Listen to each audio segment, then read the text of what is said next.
Sibele sikwamukele nge-channel ithi izigaba mqolana Pastor WeNingi, Pastor wezwe sibile la kwingosi sizochaza nje ngobizo namhlanje sike salichaza ubizo ngifuna siphinde sithi ungena kancane futhi sigxile kulona ubizo masikhuluma ngobizo sikhuluma ngani sithi ugxila kanti la ubizo lubanza siveze lokho ngane kwethu ubizo ovama ukukhuluma ngalo kakhulu eluba umthandazi eluba isangoma eluba inyanga ilolo nje kakhulu noma kuba umfundisi abantu bavame lokho kwenza ukuthi abantu bacaba ukuthi makhuluma ngobizo sesikhuluma ngalolu usuke esilubalulile kanti ubizo luningi kakhulu futhi umuntu angaba nobizo olulodwa noma ngaphezulu kolulodwa ubizo aziveze futhi ukuthi la ubizo isimo esiyenza noma esidinga ukuthi wena ubeke abantu phambili uma unobizo you serve others in many ways ungaserve as umfundisi uphinde userve as umholi wabantu ungaserve as isangoma userve abantu ukuthi belapha abaneza amakhambi esintu bahlolele kodwa uphinde userve as businessman or businesswoman yabona because still ukuba usomabhizinisi uba ngumholi ubizo ukuba umfundisi noma ukuba usomabhizinisi usuke wenza abantu imisebenzi usuke wenza abantu bakwazi ukubeka isingo etafuleni uNkulunkulu usuke kunikeze lelo gcobo noma lelo bizo ukuthi ukwazi ukuthi ube nabantu abangeke banale belambile ngenqondo usomabhizinisi kanti futhi uba umholi kuwubizo usuhola abantu abantu akusibona bakho uma uhola abantu uhola abantu bakaNkulunkulu so ukuhola abantu uba umholi uba ikhansela uba yini usuke ubizelwe kulo msebenzi asifunde la u1 Kings chapter 3 verse 7 uthi now the Lord, my God, you have made your servant king in place of my father David. But I'm only a little child and do not know how to carry out my duties. Your servant is here among the people you have chosen, a great people, too numerous to count or number. So give your servant a discerning heart to govern your people and to distinguish between right and wrong, for who is able to govern this great people of yours. Into isho ukuthi lana sithola uSolomon ethandaza ecela kuNkulunkulu ukuthi amuphe inhliziyo yokwazi ukuhola abantu aphinde akwazi nokuhlukanisa phakathi kokubi nokuhle. Yona nti usho ukuthi ubizo lo uma unobizo hamba kulomuntu osuke ekunikeza ubizo ucela ukuthi ube uyena ozokunikeza ubuhlakani bokuhola mawusho uyahola noma bokwenza bokulapha ngendlela mawusho uyelapha kodwa mawukhulekela abantu noma ukhuluma izinto eziphusile maphuma eziphumulweni ukuthi uhambile wacela kulomuntu okuneza ubizo ukuthi hey yabo abanye abantu babizelwe ke ukululeka abanye abantu ukukhuthaza abanye abantu ulimi lwabo lunogcobo nje ukuthi into abayikhuluma zivuselela ithemba amazwabo enza kwelapheka imphefumulo yabantu ephukile kanti abanye they are called to fulfill certain things of the spirit, others are called to fulfill certain things of emotional needs, or some are called to be light when days are dark. So kuya ngakuthi ubizelwe kuphi sibizelwe emkhakhweni ehlukahlukene kanti asivezeke ukuthi futhi umuntu uba nobizo oluqondene naye lokhu zikuthola ku Proverbs 31 verse 8 to 9. It is speak up to those who cannot speak for themselves, for the rights of all who are destitute. Speak up and judge fairly, defend the rights of the poor and need. Ubizo lolo lisho ukuthi uzokhulumela abantu abangakwazi ukukhuluma, ulwela amalungelo abantu abangakwazi ukuzilwela, ukhulume futhi uthume wenze izahlulelo ngokungenzeleli, uphinde uvikele amalungelo abantu abahlwempu nabaswele. Kanti masibheka la Isaiah chapter 1 verse 17 it learn to do right, seek justice, defend the oppressed, take up the cause of fatherless, plead the case of the widow. Ubizo lolu oluvela ukuthi kumele ufunde ukwenza okulungile, ufune ubulungiswa, uvikele abantu abacindezelwe, bese futhi ubhekelela izintandane nabantu abangabafelokazi. Kanti uma siya ku Isaiah 58 verse 6 to 7 ubizo la kuthola it is not this the kind of fasting I have chosen, to loosen the chains of injustice and untie the cords of the yoke, to set the oppressed free and break every yoke. It is not to share your food with the hungry and to provide the poor when they are with shelter, when you see the naked to clothe them and not to turn away from your own flesh and blood. Sitshelwa la ukuthi olunye ubiza abantu ababizelwe kulo elokuthi bafune ubulungiswa, bakhulula abantu ababoshiwe ematilongweni noma abanike ababoshwe emajokeni noma bakhulula abantu abacindezelwe noma babelane ngokudla nabantu abalambile, banikeze abantu ishelter, abantu abayimhambima. Uma ubona abantu behambazo bagqokise nokuthi ungajikeli abakini. Olunye ubizo lapha, Mark 16:15, he said to them, go into all the world and preach the gospel to all the nations. Ubizo lokuthi hamba ushumayele, hamba ufafaze izwi kubona wonke amagumbi amanye omhlaba. Philippians chapter 2 verse 1 to 4, do nothing out of selfish ambition or vain conceit. Rather, in humility, value others above yourself, not looking to your own interests, but each of you to the interests of others. Isobala. Uma unobizo lobizo nalo ungenzi izinto ngokuzenzela wena, uyicabangela wena. Kodwa zenze ngokuthobeka ubeka abanye abantu phambili kunokuthi uzibeke wena. Ubeka interest abanye abantu phambili kunokuthi ubeke yakho.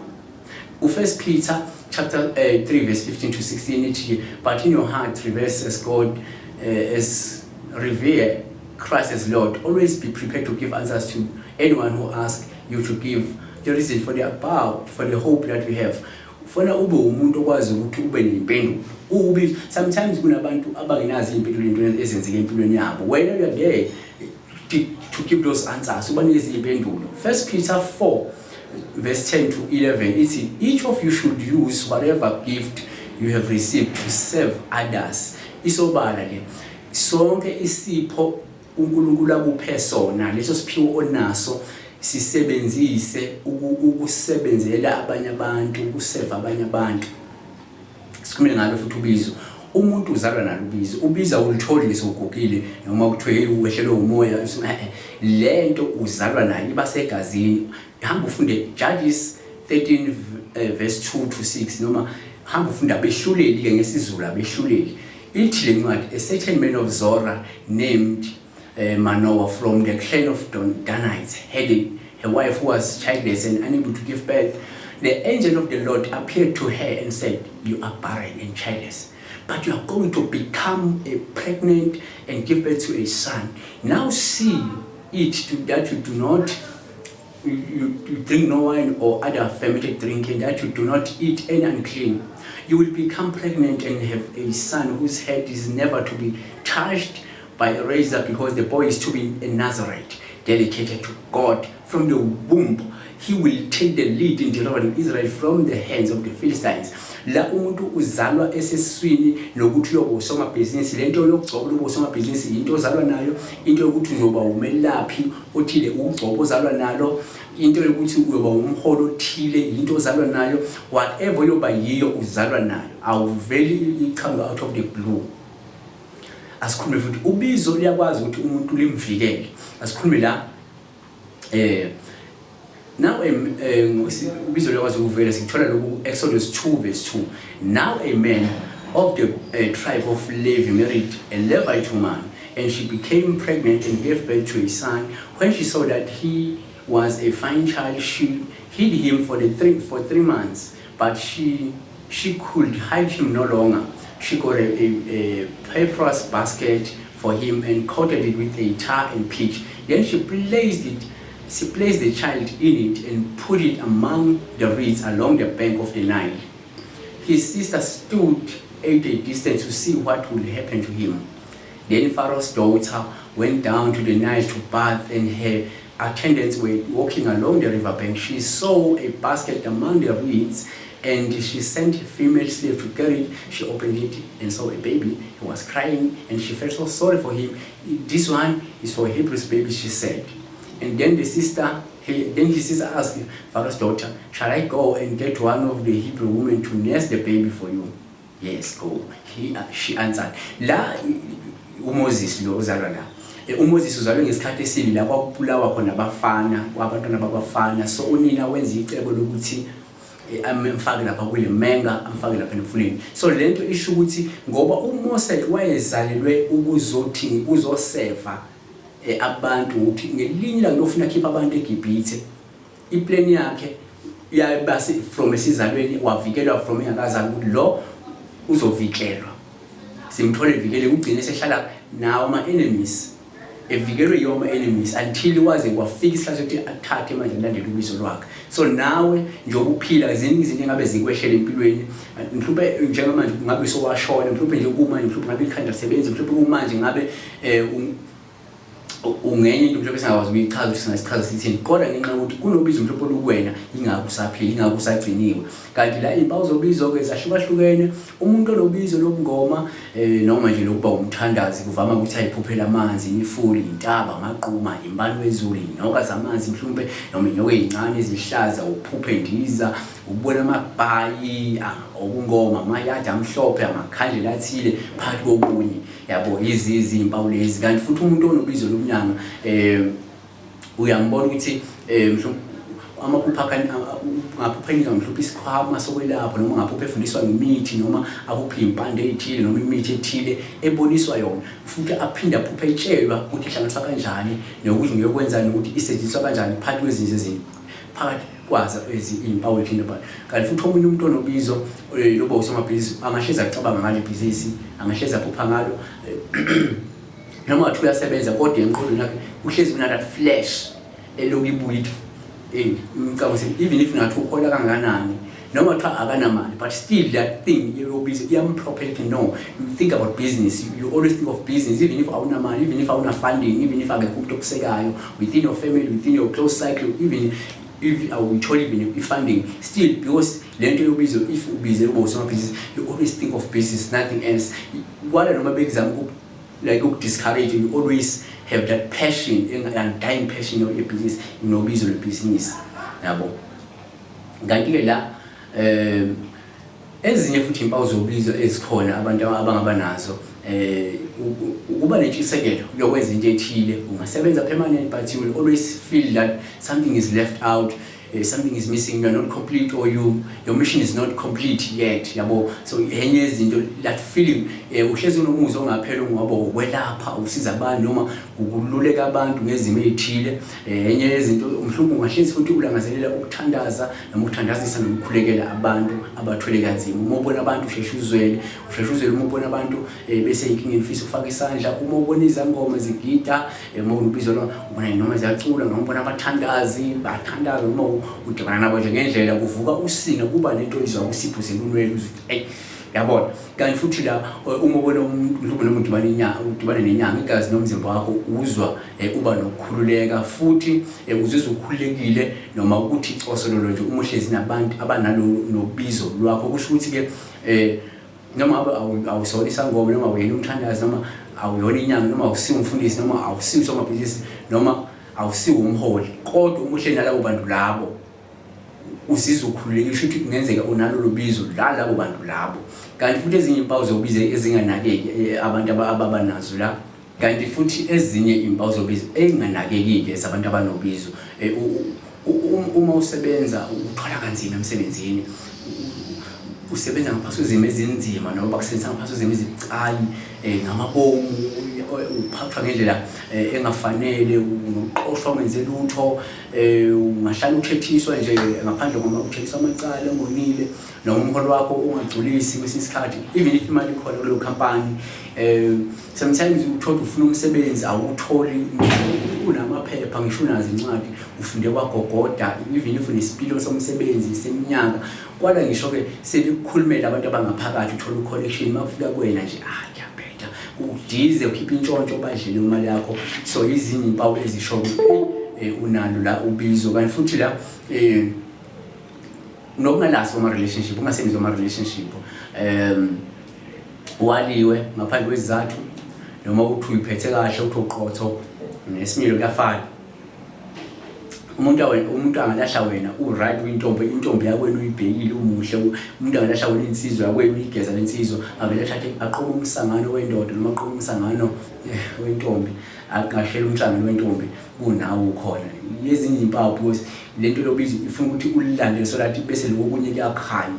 Kanti kwesinye isikhathi ungayithuba abantu bekhipha inyumbazana, ngaba abantu bakini, ngaba umakhelwane, ngaba abangani bakho, ngaba abantu nje osondele nabo, uthola ukuthi nje ubanyama nambana nje kwesinye isikhathi, noma uthola ukuthi uba namabhadinyana nje ungaze usole nesichitho ukuthi hayi ngathi bayangichitha abantu bakuthuyele nje bakulwisa ungonanga mhlawumbe uhlala usolwa nje ngezinto ezimbi kwesinye isikhathi ongasenzanga ukuthi uyenze wena abantu babenesicasocaswa kwesinye isikhathi is because of the calling yabona if awilandeleli kakhulukazi if umuntu o-ignore futhi